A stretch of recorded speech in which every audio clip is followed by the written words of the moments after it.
कहानी की शुरुआत कार्तिक नाम के एक ऐसे आदमी से होती है जो अपनी पत्नी नेहा की भावनाओं की बिल्कुल परवाह नहीं करता। नेहा इस रिश्ते में घुटन महसूस करती है। वो कई बार कार्तिक को समझाने की कोशिश कर चुकी है, लेकिन कार्तिक को लगता है कि शादी के बाद उसकी पत्नी पर सिर्फ उसी का अधिकार है। समय बीतता जाता है और कार्तिक का व्यवहार पहले से भी ज्यादा खतरनाक होता जाता है। एक दिन गुस्से में वो अपनी सारी सीमाएं पार कर देता है। नेहा पर हमला करने के बाद वो उसे कमरे में ले जाता है और वहाँ जो कुछ होता है वो किसी भी इंसान की रूह कंपा देने के लिए काफी है। आखिर उस रात ऐसा क्या हुआ था? इस सवाल का जवाब हमें कहानी के आगे के हिस्से में मिलेगा। दूसरी तरफ नेहा एक स्कूल टीचर है। वो बच्चों को पढ़ाती है और अपनी नॉर्मल जिंदगी जीने की कोशिश करती है। उसकी एक करीबी सहेली भी है जिससे वो अक्सर अपने मन की बातें साझा करती है। अब कहानी हमें कार्तिक की दुनिया में ले जाती है। वो एक अच्छी कंपनी में नौकरी करता है, लेकिन काम पर ध्यान देने के बजाय उसका ज्यादातर समय बेकार की आदतों में गुजरता है। लगातार स्मोकिंग करना और गैर जरूरी चीजों में उलझे रहना उसकी आदत बन चुकी थी। उसकी इस लापरवाही से सिर्फ सहकर्मी ही नहीं बल्कि उसकी मैनेजर भी परेशान हो चुकी थी। एक दिन मैनेजर उसे नौकरी से निकालने की चेतावनी देती है, लेकिन तभी कार्तिक ऐसा दांव चलता है कि मैनेजर भी चुप हो जाती है। दरअसल कार्तिक के पास उसकी एक निजी वीडियो था जिसका इस्तेमाल करके वो मैनेजर को ब्लैकमेल करने लगता है। मजबूर होकर मैनेजर पीछे हट जाती है और कार्तिक के खिलाफ कोई कार्यवाही नहीं कर पाती। ऑफिस से निकलने के बाद कार्तिक अपने दोस्तों के साथ एक बार में जाता है। वहाँ पर सभी लोग शराब पीते हैं, हंसी मजाक होता है, लेकिन तभी उसका एक दोस्त नेहा को लेकर हल्का सा मजाक कर देता है। बात बहुत छोटी थी, लेकिन कार्तिक का गुस्सा बेहद बड़ा। वो अपना आपा खो बैठता है और शराब की बोतल उसी दोस्त के सिर पर दे मारता है। इसके बाद वो उसे बुरी तरह पीटता है और चीखते हुए कहता है, मेरी पत्नी के बारे में दोबारा कुछ मत कहना, मैं उसका सम्मान करता हूँ, मैं एक अच्छा पति हूँ। उसकी बातें सुनकर ऐसा लगता है जैसे वो अपनी पत्नी से बेहद प्यार करता हो, लेकिन क्या सच में ऐसा है? इसका जवाब कहानी धीरे धीरे खुद देने वाली है। कुछ देर बाद कार्तिक घर पहुँचता है। घर में नौकरानी मौजूद थी, जबकि नेहा अपने कमरे में बैठी एक मूर्ति पर काम कर रही थी। कार्तिक उसे कई बार आवाज देता है, लेकिन नेहा कोई जवाब नहीं देती। उसे पता था कि कार्तिक बुला रहा है, फिर भी वो अनसुना करने की कोशिश करती है। कार्तिक के सिर पर चोट लगी हुई थी। वो नेहा से कहता है, मेरे लिए बर्फ लेकर आओ, और अगर तुमने जल्दी बर्फ ला दी तो आज रात तुम्हें अपने कमरे में अकेले सोने दूंगा। इतना सुनते ही नेहा घबराकर बर्फ ढूंढने लगती है, लेकिन उसे क्या पता था कि बर्फ पहले ही कहीं छुपा दी गई है। वो तलाश ही कर रही होती है कि कार्तिक उसे रोक देता है। फिर उसके करीब आकर धीमी आवाज में कहता है, आखिर तुम्हारी समस्या क्या है? मैं तुमसे इतना प्यार करता हूँ, फिर भी तुम हमेशा मुझसे दूर क्यों भागती हो? नेहा चुप रहती है। तभी कार्तिक की नजर उसके हाथ पर लिखे एक नाम पर पड़ती है, गौतम। बस यही नाम उसके अंदर जलन की आग भड़का देता है। गुस्से में वो सिगरेट उठाता है और उस नाम को मिटाने की कोशिश करता है। नेहा दर्द से तड़प उठती है। इसके बाद वो उसे धक्का देकर बिस्तर पर गिरा देता है और कमरे से बाहर चला जाता है। नेहा अकेली रह जाती है। उसकी आंखों से आंसू बहने लगते हैं। दर्द, डर और बेबसी के बीच उसका मन अचानक अतीत की तरफ लौट जाता है। वो समय जब उसकी जिंदगी में गौतम था। बचपन में गौतम उसका सबसे अच्छा दोस्त हुआ करता था। दोनों साथ पढ़ते थे, साथ खेलते थे और अपना ज्यादातर समय एक दूसरे के साथ बिताते थे। धीरे धीरे उनके बीच एक गहरा रिश्ता और मजबूत दोस्ती बन गई थी। उस समय नेहा अपनी नानी के साथ रहती थी। नानी ही उसकी दुनिया थी, लेकिन एक दिन किस्मत ने उससे वो सहारा भी छीन लिया। नानी का देहांत हो गया। नेहा के माता पिता पहले से ही उसके साथ नहीं थे और अब उसकी नानी भी उसे छोड़कर जा चुकी थी। अपनी सबसे बड़ी ताकत को खो देने के बाद छोटी सी नेहा पूरी तरह टूट गई थी। वो अकेली बैठी रो रही थी और उसे बिल्कुल अंदाजा नहीं था कि उसकी जिंदगी आगे चलकर कितने मुश्किल आने वाले हैं। फिलहाल कहानी वापस वर्तमान समय में लौटती है। सुबह का समय था। नेहा स्कूल जाने की तैयारी कर रही थी, लेकिन उसका टिफिन अभी तक तैयार नहीं हुआ था। नौकरानी घबरा कर कहती है, मैडम बस 2 मिनट और, लेकिन उसकी बात पूरी भी नहीं होती कि कार्तिक अचानक गुस्से में भड़क उठता है। वो ऊंची आवाज में कहता है, तुम मेरी नेहा के लिए समय पर खाना भी तैयार नहीं कर सकती? उधर नेहा शांत स्वर में कहती है, मुझे टिफिन नहीं चाहिए, मैं निकल रही हूँ। बस इतना सुनते ही कार्तिक का गुस्सा और बढ़ जाता है। वो अपना गुस्सा नौकरानी पर निकालने लगता है और उसे डांटते हुए कहता है कि नेहा की तबीयत खराब होने की वजह वही है। कुछ देर बाद कार्तिक खुद रसोई में जाता है और अपने हाथों से नेहा के लिए डोसा बनाता है, लेकिन समस्या ये थी कि नेहा को डोसा बिल्कुल पसंद नहीं था। जब वो खाने से मना करती है तो कार्तिक उसे धमकी देते हुए कहता है, अगर तुमने आज ये नहीं खाया तो तुम स्कूल नहीं जाओगी, और सिर्फ आज नहीं, मैं तुम्हें कभी भी काम पर नहीं जाने दूंगा। ये सुनकर नेहा मजबूरी में खाना शुरू कर देती है। हर निवाले के साथ उसकी आंखें भीग रही थीं। उसे खाते देखकर कार्तिक अजीब सी मुस्कान के साथ कहता है, तुम भी कमाल हो, जब खाना देता हूँ तो खाती नहीं, और जब मजबूर करता हूँ तो चुपचाप खा लेती हो। कुछ देर बाद कार्तिक खुद उसे स्कूल छोड़ने निकलता है, लेकिन रास्ते भर उसका व्यवहार अजीब लग रहा था। स्कूल पहुँचने से ठीक पहले वो गाड़ी रोक देता है। उसके बाद जो होता है वो नेहा को अंदर तक तोड़ देता है। जब वो स्कूल के अंदर पहुँचती है तो उसके लिए ठीक से चलना तक मुश्किल हो रहा था। क्लास में जाने के बजाय वो सीधे वॉशरूम वॉशरूम चली जाती है। वहीं उसकी दोस्त वैशाली उसे देख लेती है। नेहा की हालत देखकर वैशाली समझ जाती है कि कुछ बहुत गलत हुआ है। काफी पूछने पर नेहा टूट जाती है और उसे सारी बातें बता देती है। ये सुनकर वैशाली उसे तुरंत अस्पताल लेकर जाती है, जहाँ उसका इलाज करवाया जाता है और जरूरी दवाइयाँ दिलाई जाती हैं। शाम को घर लौटने के बाद नेहा अपने कमरे में अकेली बैठी रोने लगती है। आंसू बहते बहते उसका मन फिर अतीत की गलियों में पहुंच जाता है। उसे वो दिन याद आने लगते हैं जब उसकी नानी के जाने के बाद उसकी दुनिया पूरी तरह बदल गई थी। नानी की मृत्यु के बाद नेहा बिल्कुल अकेली पड़ गई थी। ऐसे समय में उसके मामा उसे अपने साथ ले जाने का फैसला करते हैं। जब नेहा ये बात गौतम को बताती है तो गौतम उसे तसल्ली देते हुए कहता है, चिंता मत करना, बस मुझे भूलना मत। पढ़ाई पूरी होते ही मैं भी तुम्हारे शहर आ जाऊंगा। इसके बाद नेहा अपने मामा के साथ चली जाती है। मामा उसकी देखभाल करते हैं, उसकी हर जरूरत का ध्यान रखते हैं और उसे कभी अकेला महसूस नहीं होने देते। लेकिन एक चीज कभी नहीं बदलती, नेहा और गौतम की बातें। ऐसा शायद ही कोई दिन होता था जब दोनों एक दूसरे से बात न करते हों। लैंडलाइन फोन के जरिए उनकी दोस्ती पहले जैसी ही बनी रहती है। समय बीतता है, दोनों बड़े हो जाते हैं। गौतम अपनी पढ़ाई पूरी कर लेता है और एक दिन नेहा से कहता है, बहुत जल्द मैं तुमसे मिलने आ रहा हूँ। नेहा को लगता है कि शायद इसमें अभी काफी समय लगेगा, लेकिन अगले ही दिन गौतम उसके कॉलेज पहुँच जाता है। उसे देखकर नेहा की खुशी का ठिकाना नहीं रहता। गौतम मुस्कुराते हुए बताता है कि उसकी फैमिली अब इसी शहर में शिफ्ट हो चुकी है। वो कहता है, अब मैं तुम्हें छोड़कर कहीं नहीं जाऊंगा। एक बार फिर दोनों पहले की तरह समय बिताने लगते हैं। बचपन की दोस्ती अब गहरे प्रेम में बदल चुकी थी। इसी दौर में नेहा अपने हाथों पर गौतम का नाम लिखवाती है, जो उसके प्यार की निशानी बन जाता है। तभी कहानी फिर वर्तमान समय में लौट आती है। कार्तिक काम से घर वापस आता है और नेहा के पास बैठ जाता है। कुछ देर बाद जब नेहा की आंख खुलती है तो वो उसके सामने एक लड्डू रखता है। सुबह उसने नेहा को उसकी पसंद के खिलाफ डोसा खाने पर मजबूर किया था। उसे पता था कि नेहा को लड्डू पसंद हैं। शायद वो अपने व्यवहार की भरपाई करना चाहता था। वो माफी मांगते हुए कहता है, ये लो, तुम्हारे लिए लाया हूँ। लेकिन नेहा साफ इनकार कर देती है। उसके मना करते ही कार्तिक का चेहरा बदल जाता है। वो गुस्से में लड्डू जमीन पर फेंक देता है और चिल्लाते हुए कहता है, आखिर तुम्हारी समस्या क्या है? मैं तुम्हारी परवाह करता हूँ, तुम्हारा ध्यान रखता हूँ, फिर भी तुम मुझसे नफरत क्यों करती हो? इस बार नेहा भी चुप नहीं रहती। वो ऊंची आवाज में कहती है, किसी को दर्द देना प्यार नहीं होता, किसी की इच्छा के खिलाफ उसे मजबूर करना प्यार नहीं होता, किसी के हाथ जलाना प्यार नहीं होता। कुछ पल रुककर वो आगे कहती है, मैं गौतम से प्यार करती हूँ और हमेशा उसी से प्यार करूंगी। तुम्हारे लिए मेरे दिल में कुछ नहीं है। ये सुनते ही कार्तिक के चेहरे पर खतरनाक गुस्सा दिखाई देने लगता है। वो धीमी लेकिन डरावनी आवाज में कहता है, अच्छा तो सारी वजह गौतम है। अब समझ आया कि तुम मुझसे प्यार क्यों नहीं करती। फिर वो नेहा के और करीब आकर कहता है, चलो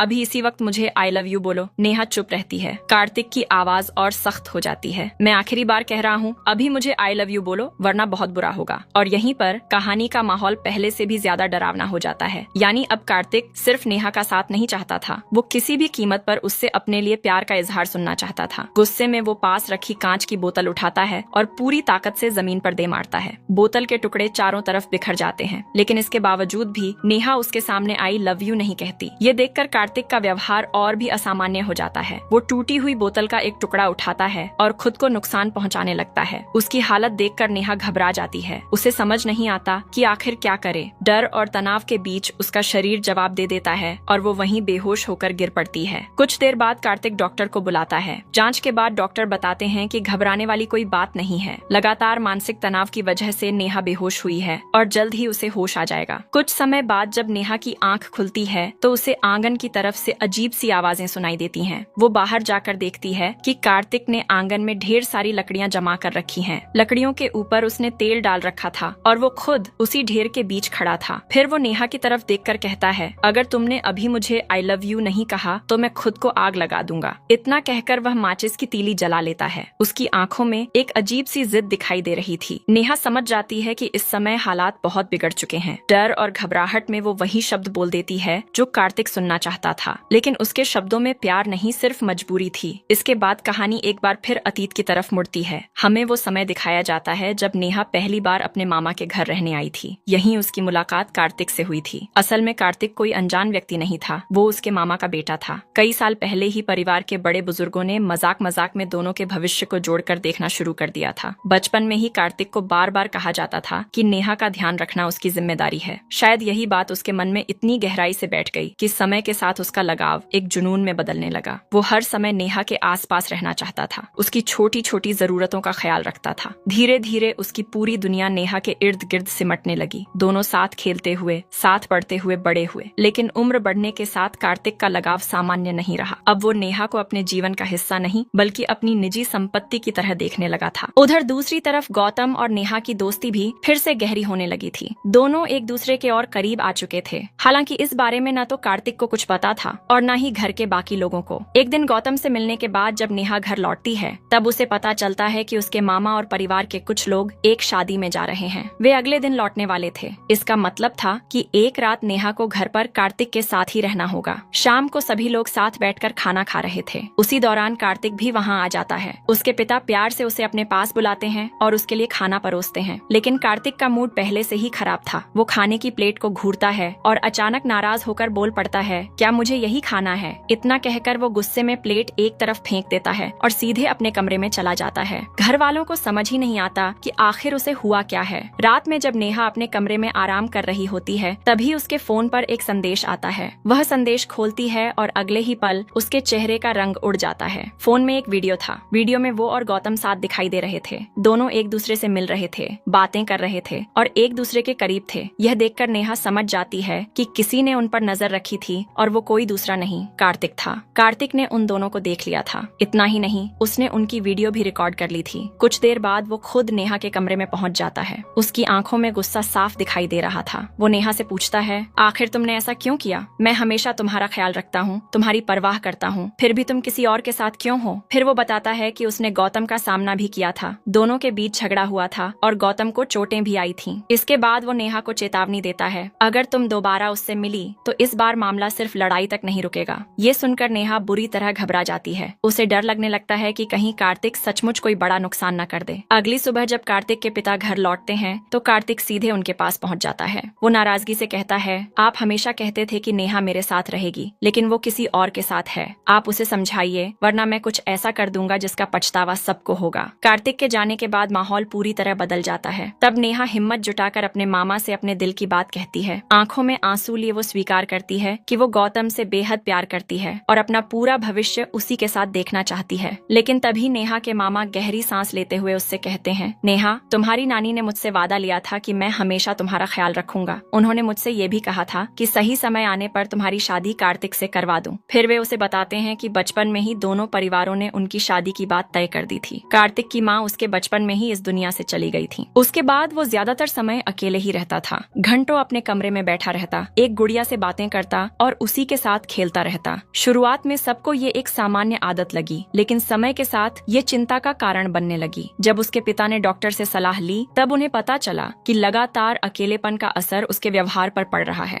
डॉक्टर की सलाह पर उसे दूसरे बच्चों के साथ घुलने मिलने की कोशिश करवाई गई, लेकिन समस्या ये थी कि वो किसी से भी ज्यादा देर तक नहीं रह पाता था। हर बार किसी न किसी बात पर लड़ाई हो जाती और वो वापस अकेला रह जाता। मामा आगे कहते हैं, लेकिन जिस दिन तुम हमारे घर आई उसी दिन से उसमें बदलाव आना शुरू हो गया था। उसने गुड़िया से खेलना छोड़ दिया, मुस्कुराना शुरू कर दिया और पहली बार किसी इंसान के साथ इतना समय बिताने लगा। वो तुम्हारे साथ सचमुच खुश रहता था। कुछ पल चुप रहने के बाद वे कहते हैं, मैंने एक वादा किया था नेहा, और अब मैं उसे तोड़ नहीं सकता। अगर तुमने कार्तिक से शादी नहीं की तो मुझे डर है कि वो खुद को नुकसान पहुंचा सकता है। मैं अपने बेटे को खोना नहीं चाहता। ये सब सुनने के बाद नेहा पूरी तरह टूट जाती है। वो अपने कमरे में चली जाती है। उसके मन में निराशा और बेबसी एक साथ उमड़ने लगते हैं। कुछ समय बाद वो खुद को चोट पहुंचाने की कोशिश करती है। घबराए हुए घर वाले उसे तुरंत अस्पताल लेकर जाते हैं, जहां उसका इलाज शुरू किया जाता है। अस्पताल में भी कार्तिक का व्यवहार नहीं बदलता। वो नेहा के पास बैठकर उसे समझाने की कोशिश करता है कि उसे अपना ख्याल रखना चाहिए। वो बार बार कहता है, अगर तुम खुद को नुकसान पहुंचाओगी तो मैं भी जी नहीं पाऊंगा। लेकिन उसकी बातों से नेहा को कोई सुकून नहीं मिलता। उसे महसूस होता है कि उसकी जिंदगी पर उसका अपना नियंत्रण ही खत्म हो चुका है। कुछ दिनों बाद जब उसे मौका मिलता है तो वो चुपचाप घर से निकल जाती है। वो गौतम से मिलने की कोशिश करती है, लेकिन वहाँ पहुंचकर उसे पता चलता है कि गौतम अपने परिवार के साथ दूसरे शहर गया हुआ है। वो उसे फोन भी करती है, लेकिन संपर्क नहीं हो पाता। ये सुनकर नेहा की उम्मीदें टूटने लगती हैं। वो एक सुनसान जगह पर बैठकर रोने लगती है। उधर जब कार्तिक को उसके गायब होने का पता चलता है तो वो बुरी तरह परेशान हो जाता है। वो उसे ढूंढते ढूंढते आखिर वहाँ तक पहुँच जाता है। इसके बाद वो नेहा को जबरदस्ती वापस घर ले आता है। घर पहुँचने के बाद माहौल और भी तनावपूर्ण हो जाता है। जब कार्तिक के पिता उसे रोकने की कोशिश करते हैं तो उसका गुस्सा उन्हीं पर फूट पड़ता है। सालों से उसके मन में ये बात बैठा दी गई थी कि एक दिन नेहा उसकी पत्नी बनेगी। अब जब वो सपना टूटता हुआ दिखाई देता है तो उसका संतुलन भी बिगड़ने लगता है। नेहा ये सब अपनी आंखों से देख रही थी। उसे महसूस महसूस होने लगा कि हालात उसके हाथ से पूरी तरह निकल चुके हैं। आखिरकार भारी मन से वो वही फैसला लेती है जो वो कभी नहीं लेना चाहती थी। वो कार्तिक से शादी करने के लिए तैयार हो जाती है और इसी तरह उनकी शादी हो जाती है। लेकिन ये रिश्ता उसकी अपनी इच्छा से नहीं बना था। यही वजह थी कि शादी के बाद भी नेहा कभी खुश नहीं रह पाई। उसके दिल में आज भी वही अधूरा दर्द और वही अधूरी मोहब्बत थी। इसके बाद कहानी एक बार फिर प्रेजेंट टाइम में लौटती है। जब नेहा घर वापस आती है तो कार्तिक तुरंत उसके पास पहुंच जाता है। वो उसे गले लगाने की कोशिश करता है और उसके करीब आने लगता है, लेकिन नेहा को ये बिल्कुल पसंद नहीं आता। वो उसे पीछे धकेल देती है और साफ शब्दों में कहती है, अगर तुमने दोबारा मेरी मर्जी के खिलाफ मुझे छूने की कोशिश की तो मैं खुद को नुकसान पहुंचा दूंगी। इतना कहकर वो अपने कमरे में चली जाती है। उधर कार्तिक पूरी रात बेचैन रहता है। वो अपने दुख और गुस्से को भुलाने के लिए लगातार शराब पीता रहता है। अगली सुबह जब घर की नौकरानी आती है तब जाकर उसकी आंख खुलती है। वो सबसे पहले नेहा के बारे में पूछता है, लेकिन जवाब सुनकर उसके होश उड़ जाते हैं। नौकरानी बताती है कि जब वो सुबह आई थी तब नेहा घर पर नहीं थी। ये सुनते ही कार्तिक घबरा जाता है। वो बार बार फोन मिलाता है लेकिन कोई जवाब नहीं मिलता। इसके बाद वो सीधे नेहा के कॉलेज पहुंचता है। वहाँ उसकी मुलाकात वैशाली से होती है। कार्तिक घबरा कर पूछता है, नेहा कहाँ है? सुबह से उसका कोई पता नहीं चल रहा। वैशाली ठंडे स्वर में जवाब देती है, तुम उसके पति हो, तुम्हें मुझसे बेहतर पता होना चाहिए कि वो कहाँ है। इसके बाद भी कोई जानकारी नहीं मिलती। कार्तिक शहर के अलग अलग हिस्सों में उसे ढूंढता फिरता है। दिन बीतते जाते हैं, 1 दिन, 2 दिन, फिर 3 दिन। धीरे धीरे उसकी हालत बिगड़ने लगती है। वो ठीक से खाना नहीं खाता, चैन से सो नहीं पाता और हर समय नेहा के बारे में ही सोचता रहता है। कई हफ्ते गुजर जाते हैं। एक सुबह घर की घंटी बजती है। कार्तिक को एक पल के लिए लगता है कि शायद नेहा वापस आ गई है। वो भागकर दरवाजा खोलता है, लेकिन सामने कोई और खड़ा था। उसकी उम्मीद एक बार फिर टूट जाती है। लगातार अकेलेपन, पछतावे और जुनून ने उसके मन पर गहरा असर डालना शुरू कर दिया था। अब वो धीरे धीरे वास्तविकता और अपने भ्रमों के बीच फर्क करना भी खोने लगा था और एक स्थिति पूरी तरह बिखरने लगती है। दिन गुजर रहे थे, लेकिन उसके लिए समय जैसे रुक चुका था। घर का हर कोना उसे नेहा की याद दिलाता था। कभी वो नेहा की तस्वीरों को घंटों तक देखता रहता तो कभी उसके कमरे में बैठकर पुरानी बातों को याद करता। धीरे धीरे उसका जुनून और बढ़ता चला जाता है। गुस्से और बेचैनी में वो घर का सामान तोड़ने लगता है। कभी टीवी पर अपना गुस्सा निकालता तो कभी सामने रखी कुर्सियां और मेजें पलट देता।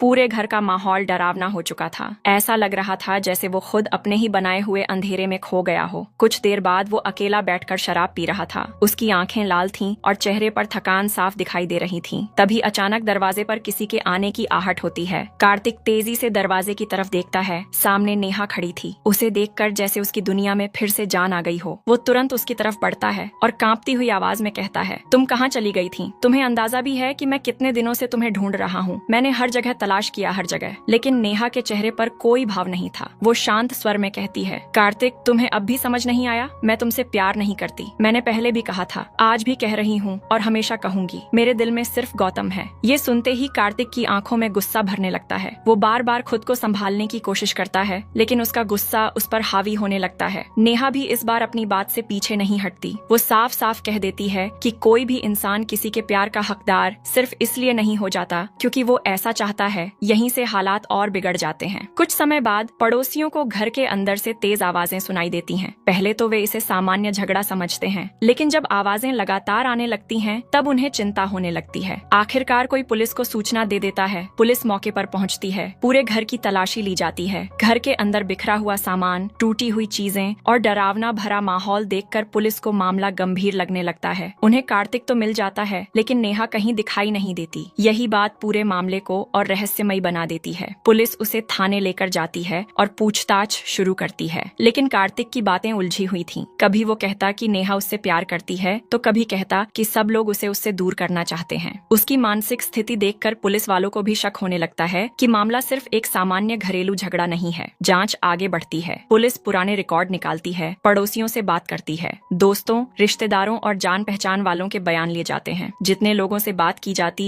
लगभग सभी एक जैसी बातें बताते हैं। सब कहते हैं कि कार्तिक का व्यवहार सालों से असामान्य होता जा रहा था। वो नेहा को प्यार नहीं बल्कि अपने अधिकार की चीज समझने लगा था। धीरे धीरे पुलिस के पास सबूतों का एक बड़ा ढेर जमा हो जाता है। इसके बाद मामला अदालत तक पहुंचता है। अदालत में कई गवाह पेश किए जाते हैं। सभी घटनाओं और सबूतों को ध्यान से सुना जाता है। लंबी सुनवाई के बाद ये निष्कर्ष निकलता है कि कार्तिक को गंभीर मानसिक उपचार की आवश्यकता है, इसलिए उसे मानसिक स्वास्थ्य संस्थान भेज दिया जाता है। कुछ समय बाद जांच अधिकारी उससे मिलने आती हैं। कार्तिक अब पहले से काफी शांत दिखाई दे रहा था, लेकिन उसके मन में सिर्फ एक सवाल था, नेहा कहाँ है? है। अधिकारी उसकी तरफ देखकर कहती हैं, नेहा सुरक्षित है। ये सुनते ही उसकी आंखों में चमक आ जाती है, लेकिन अगले ही पल अधिकारी उसे पूरी सच्चाई बताती हैं। वो बताती हैं कि नेहा ने बहुत समय तक डर और दबाव में जीवन बिताया था। आखिरकार उसने हिम्मत करके अपनी पूरी कहानी बताई। उसकी सुरक्षा के लिए कुछ लोगों ने मिलकर योजना बनाई थी। उसे ऐसी जगह रखा गया जहां वो बिना डर के रह सके। उधर पुलिस लगातार अपना काम करती रही।